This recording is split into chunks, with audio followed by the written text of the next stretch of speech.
The idea that an experiential reality is a construct designed to impair the individual's ability to function without an external framework is one that was brought into clearer view in the original movie The Matrix. Though presented as a fictional storyline, The Matrix, according to 30-plus-year investigative journalist and author Jon Rappoport, is quite real. By digging deep into the history of propaganda, information control, and human psychology, Jon has put together an absolutely incredible thesis that explains how reality is created for the masses rather than by them. But he doesn't just stop at presenting the issue of a matrix-like existence. Jon explains that by reclaiming individual power, ignited chiefly through creative imagination, we can begin to design our own reality rather than allowing the Matrix to do it for us.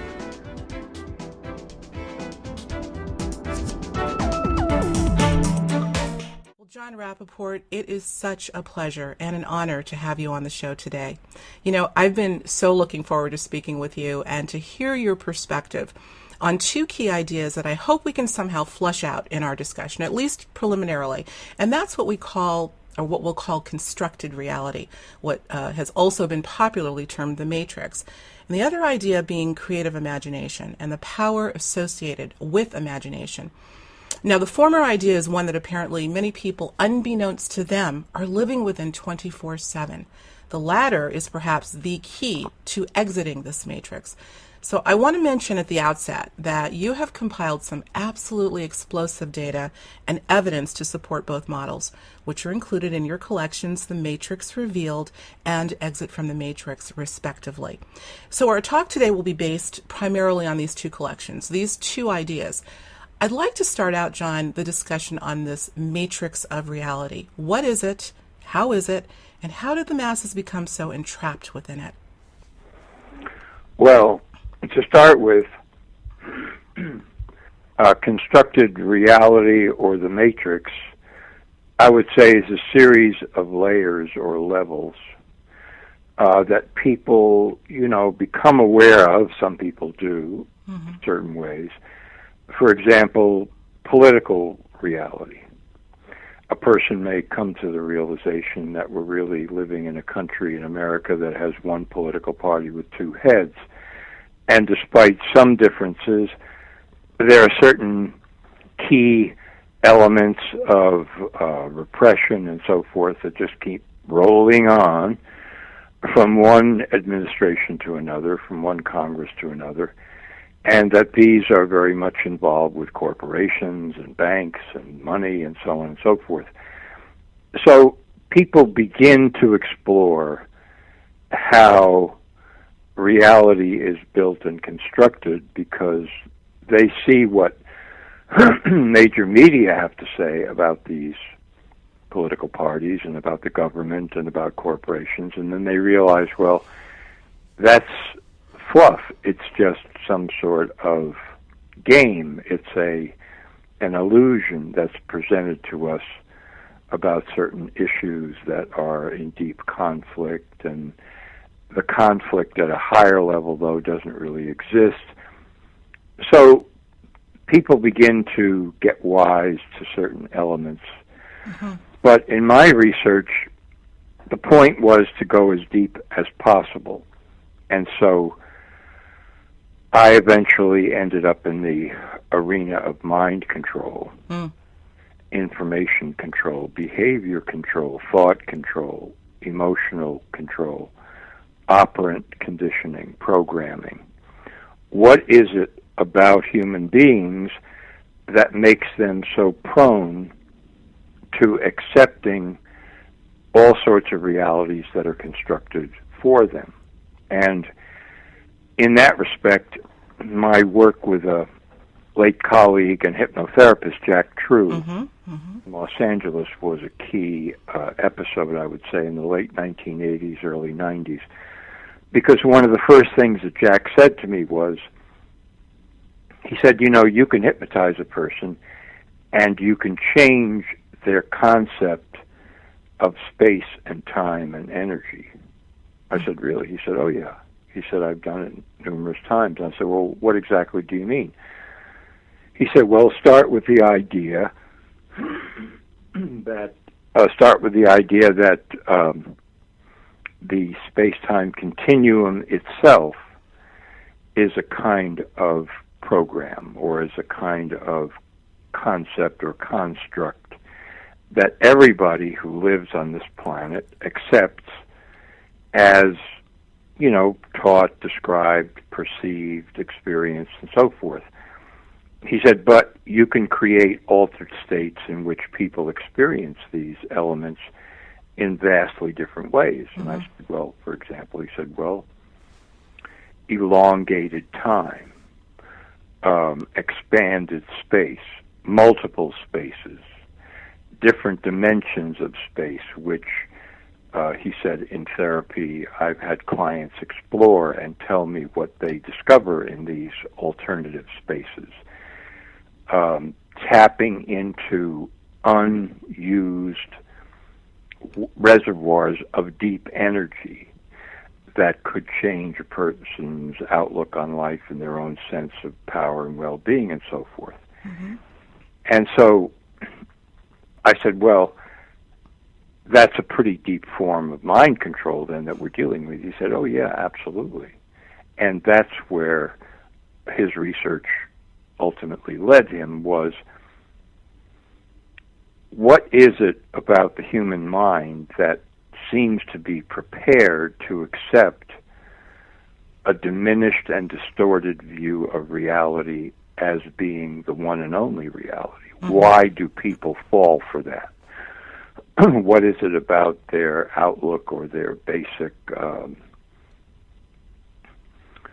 conditioning or predisposition such that they accept a situation in which, in essence, their own power is fantastically diminished?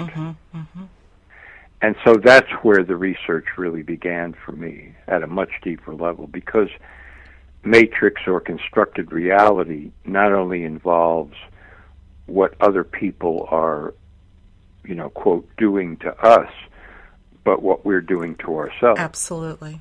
So that's where it all began. Wow. Well, I don't know that I heard an answer to that big question. What is it about the human brain or mind, as it were, that seems to have a proclivity to conditioning? I don't know if you're prepared to answer that. I don't know if proclivity is the right word, but rather it's so susceptible to programming, and it seems that's accelerating. How would you answer that in a nutshell, if you could? Well, I would say that because I've also, in addition to working as an investigative reporter, also been a painter for the last 50 years or so. I'm aware of that, yes. I've had many experiences with people looking at my work, looking at the work of other painters, walking through museums, talking to people in museums, and so on and so forth. And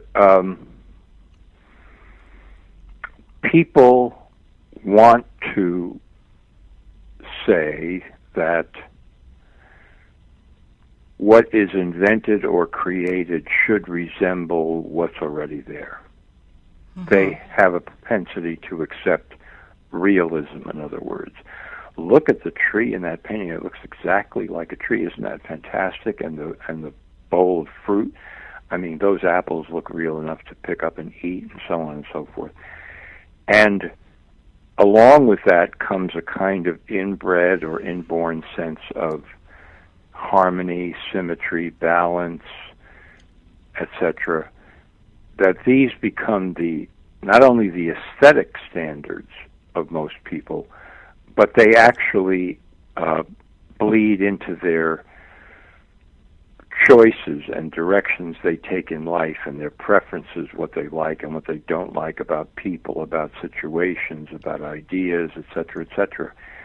And what Jack True discovered, and what we discovered together as we began to do research, was that this was just a layer of programming. In other words, there was nothing really final about the idea that reality as presented to us should be final, or that in our creative impulses, we should do nothing more than try to copy it and make it another version of it and repeat it over and over again.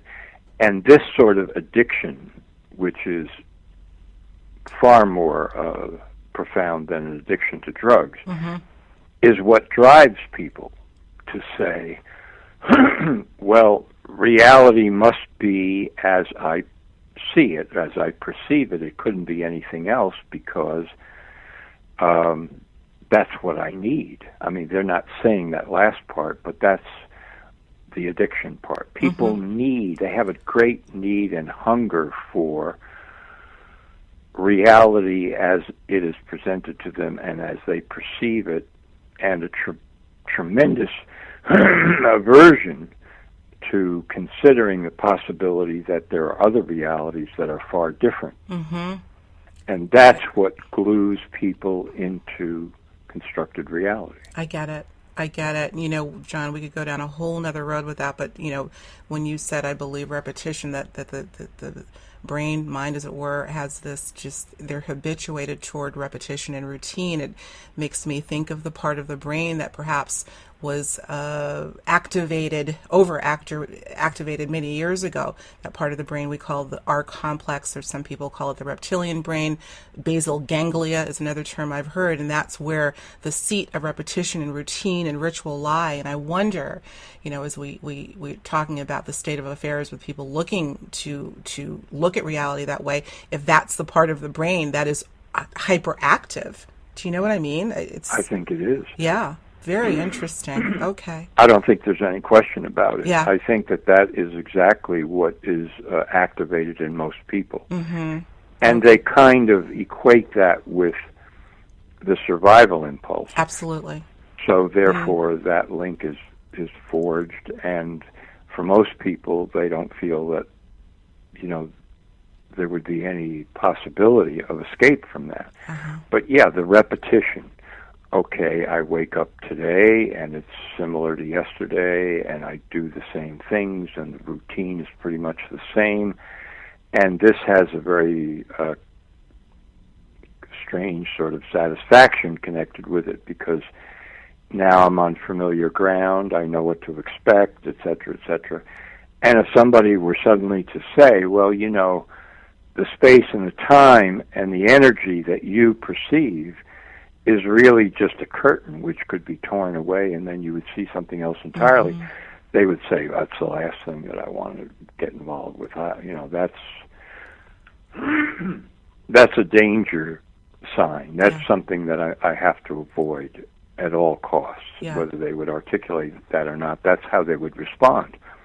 But in reality, or in, you know, super reality, that's what is liberating. And so one of the elements in my collection, The Matrix Revealed, was a series of interviews. Well, there are about 40 interviews with Jack True. And then there are interviews with a propaganda operative, retired propaganda operative, who uses the pseudonym of Ellis Metaboy. And he described to me in great detail the nuts and the bolts of how he ran very long-term propaganda campaigns on behalf of certain corps of elites around the world, with the, you know, express intention of deceiving the entire global population about certain events and issues and so on.